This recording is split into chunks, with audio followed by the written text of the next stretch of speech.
ದಾವಣಗೆರೆ ದಕ್ಷಿಣ ವಿಧಾನಸಭಾ ಕ್ಷೇತ್ರದ ಉಪಚುನಾವಣೆ ಈಗಾಗಲೇ ರಂಗೇರ್ತಾ ಇರುವಂಥದ್ದು. ಬಿಜೆಪಿಯ ಅಧಿಕೃತ ಅಭ್ಯರ್ಥಿಯಾಗಿ ಶ್ರೀನಿವಾಸ ಟಿ ದಾಸ್ಕರೆಪ್ಪ ಅವ್ರನ್ನ ಕಣಕ್ಕಿಳಿಸಿರುವಂಥದ್ದು. ಎಸ್ ಟಿ ಮೋರ್ಚಾದ ರಾಜ್ಯ ಉಪಾಧ್ಯಕ್ಷರಾಗಿ ಕಾರ್ಯನಿರ್ವಹಿಸಿದಂಥ ಸಾಮಾನ್ಯ ಕಾರ್ಯಕರ್ತರಿಗೆ ಈ ಬಾರಿಯ ಬಿಜೆಪಿ ಟಿಕೆಟ್ ಲಭ್ಯವಾಗಿರುವಂಥದ್ದು. ನನ್ನ ಜೊತೆ ಬಿಜೆಪಿ ಅಭ್ಯರ್ಥಿ ಶ್ರೀನಿವಾಸ ಟಿ ದಾಸ್ಕರೆಪ್ಪ ಇದ್ದಾರೆ. ನಾನು ಅವ್ರನ್ನ ಮಾತಾಡ್ತಾ ಹೋಗ್ತೀನಿ. Sir, first of all Congress ನಿಮಗೆ ಈಗ ಟಿಕೆಟ್ ಸಿಕ್ಕಿದ್ರೆ ಬಗ್ಗೆ ಫಸ್ಟ್ ರಿಯಾಕ್ಷನ್ ಏನು ಕೊಡ್ತೀವಿ ಸರ್? ಎಲ್ರಿಗೂ ಯುಗಾದಿ ಹಬ್ಬದ ಶುಭಾಶಯಗಳು. ಆ ದೇವರು ಎಲ್ರಿಗೂ ಆಯುರಾರೋಗ್ಯ ಐಶ್ವರ್ಯ ಸಂಪತ್ತನ್ನು ಕೊಟ್ಟು ಕರುಣಿಸಲಿ. ಇವತ್ತು ಭಾರತೀಯ ಜನತಾ ಪಾರ್ಟಿ ರಾಜ್ಯ ನಾಯಕರಿಗೆ ಮತ್ತು ರಾಷ್ಟ್ರೀಯ ನಾಯಕರಿಗೆ ಮೊದಲನೇದಾಗಿ ನನ್ನ ಹೆಸರು ಘೋಷಣೆ ಮಾಡಿದ್ದಕ್ಕೆ ಅವರಿಗೆ ಧನ್ಯವಾದಗಳನ್ನು ಅರ್ಪಿಸ್ತೇನೆ. ಇವತ್ತು ಎಲ್ಲರ ನಾಯಕತ್ವದಲ್ಲಿ ಚುನಾವಣೆ ಮಾಡ್ತೀನಿ.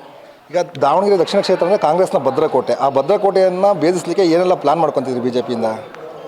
ಅವರ ಏನು ದುರಾಡಳಿತದ ವಿರುದ್ಧ 3 ವರ್ಷಗಳ ದುರಾಡಳಿತ ವಿರುದ್ಧ ಮತ್ತು ಯಾವುದೇ ರೀತಿಯ ಜನಸಾಮಾನ್ಯರಿಗೆ ಅವಕಾಶವನ್ನು 3 ವರ್ಷಗಳಿಗೆ ಯಾವುದೇ ರೀತಿಯ ಕೆಲಸವನ್ನು ಕೊಡದೇನೆ, ದುಡಿಯುವ ಕೈಗಳಿಗೆ ಕೆಲಸ ಕೊಡದೇನೆ ಇವತ್ತು ಗ್ಯಾರಂಟಿ 52,000 ಕೋಟಿ ರೂಪಾಯಿಗಳಷ್ಟು 1 ವರ್ಷಕ್ಕೆ ಅವರು ದಂಡ ಮಾಡ್ತಿದ್ದು, ಯಾವುದೇ ಸ್ವಾವಲಂಬಿಗಳ ದುಡಿಲಿಕ್ಕೆ ಅವಕಾಶವನ್ನು ಮಾಡಿಕೊಡ್ದೇ ಇರತಕ್ಕಂಥ ಸರ್ಕಾರದ ವಿರುದ್ಧ ನಾವಿವತ್ತು ಹೋರಾಟವನ್ನು ಮಾಡ್ತೀವಿ.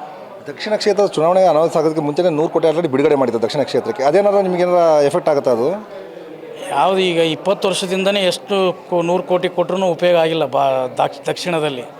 ಇವತ್ತು ಕಣ್ಣೊರೆಸುವ ತಂತ್ರ ಕಾಂಗ್ರೆಸ್ ಸರ್ಕಾರ ಮಾಡಿದೆ. ಅದರ ವಿರುದ್ಧ ಜನ ಬೇಸತ್ತಿದ್ದಾರೆ. ಕಾಂಗ್ರೆಸ್ ವಿರುದ್ಧ ಮತ ಹಾಕಬೇಕಂತ ಹೇಳಿ ಈಗಾಗಲೇ ನಿರ್ಧಾರ ಮಾಡಿದ್ದಾರೆ. ಅದೇ ರೀತಿ ಇವತ್ತು ಚುನಾವಣೆ ನಡೆಯುತ್ತೆ. ಮತದಾರ ದೇವರುಗಳು ಆಲ್ರೆಡಿ ಒಂದು ನಿರ್ಧಾರ ಮಾಡಿದ್ದಾರೆ, ಭಾರತೀಯ ಜನತಾ ಪಾರ್ಟಿನ ಗೆಲ್ಲಿಸಬೇಕು ಅನ್ನುವಂಥದ್ದು. ಎಲ್ಲರೂ ಸಾಮಾನ್ಯವಾಗಿರುವಂಥದ್ದು ಅಂದರೆ ಬಿಜೆಪಿಯಲ್ಲಿ ಬಣ ಇದ್ದಾವೆ. ಆ ಬಣವನ್ನು ಶ್ರೀನಿವಾಸ ದಾಸ್ಕರೆಪ್ಪಗೆ ಜೊತೆ ತೆಗೆದುಕೊಂಡು ಹೋಗುವಂಥ ಶಕ್ತಿ ಇದೆ ಅಂತೇಳಿ ಏನು ಮಾಡಿದ್ರೆ ಪ್ಲಾನ್ ಏನು ಮಾಡಿದ್ದೀರಿ? ಯಾವುದೇ ಬಣ ಇಲ್ಲ. ಭಾರತೀಯ ಜನತಾ ಪಾರ್ಟಿ ಪಕ್ಷ ದೊಡ್ಡದು. ಸಿದ್ದೇಶಣ್ಣನವರ ನೇತೃತ್ವದಲ್ಲಿ, ರವೀಂದ್ರನಾಥ್ ಅವರ ನೇತೃತ್ವದಲ್ಲಿ, ರೇಣುಕಾಚಾರ್ಯ ನೇತೃತ್ವ ಮತ್ತು ಜಿಲ್ಲಾಧ್ಯಕ್ಷರ ನೇತೃತ್ವ ಚುನಾವಣೆ ನಡೆಯುತ್ತೆ. ಸಾಮಾನ್ಯ ಕಾರ್ಯಕರ್ತರ ನೇತೃತ್ವದಲ್ಲಿ ಇವತ್ತು ಚುನಾವಣೆಯನ್ನು ಮಾಡ್ತೇವೆ. ಅದರ ಜೊತೆಗೆ ನಮ್ಮ ಅಲ್ಲಿರ್ತಕ್ಕಂಥ ಮುಖಂಡರಾಗಿರ್ತಕ್ಕಂಥ ಯಶವಂತಣ್ಣವರು, ಅಜಯ್ ಕುಮಾರ್ ಅವರು, ರಾಜನಹಳ್ಳಿ ಶಿವಕುಮಾರ್ ಅವರು, ದೇವರಮನಿ ಶಿವಕುಮಾರ್, ಇನ್ನಿತರ ಎಲ್ಲ ಮುಖಂಡರನ್ನು ಕರೆದುಕೊಂಡು ಚುನಾವಣೆಯನ್ನು ಮಾಡ್ತೀವಿ. ಗೆಲ್ತೀವಿ, ವಿಶ್ವಾಸ ಇದೆ, ಗೆಲ್ತೀವಿ ಅನ್ನೋದು. ಈ ಚುನಾವಣೆಗೆ ಏನೆಲ್ಲ ಅಜೆಂಡಾ ಏನಿಟ್ಕೊಂಡಿದೆ ದಕ್ಷಿಣ ಕ್ಷೇತ್ರಕ್ಕೆ? ಹಿಂಗೆ ಹೇಳಬೇಕು, ನಾನು ಇಂಥ ಅಜೆಂಡಾ ಮಾಡಬೇಕು ಅಂತೇಳಿ ಯಾವುದೇ ರೀತಿಯಾಗಿರ್ತಕ್ಕಂಥ ಸೌಲಭ್ಯವನ್ನು ಮಾಡಿಲ್ಲ. ಕಳೆದ 20 ವರ್ಷದಿಂದ ಕಾಂಗ್ರೆಸ್ ಗೆದ್ದಿದೆ. ಅಲ್ಲಿ ಈಗ ಶಿಕ್ಷಣದ ವ್ಯವಸ್ಥೆ ಇಲ್ಲ, ಮತ್ತು ಆರೋಗ್ಯದ ವ್ಯವಸ್ಥೆ ಇಲ್ಲ, ಚರಂಡಿ ಆಗಿಲ್ಲ, ಅಗಲೀಕರಣ, ರಸ್ತೆ ಅಗಲೀಕರಣ ಇಲ್ಲ, ಬಡವರು ವಾಸಿಸ್ತಕ್ಕಂಥವ್ರಿಗೆ ಸೂರಿಲ್ಲ ಅಲ್ಲಿ.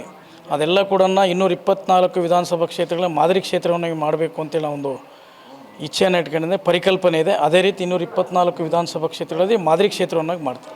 ಈಗ ಶಾಮನೂರು ಫ್ಯಾಮಿಲಿಯಿಂದ ಕಣಕ್ಕೆ ಕೇಳಿದ್ರೆ ಆ ಟಫ್ ಫೈಟ್ ಯಾವ ರೀತಿ ಆಗುತ್ತೆ ನಿಮಗೆ ಅಂತೇಳಿ?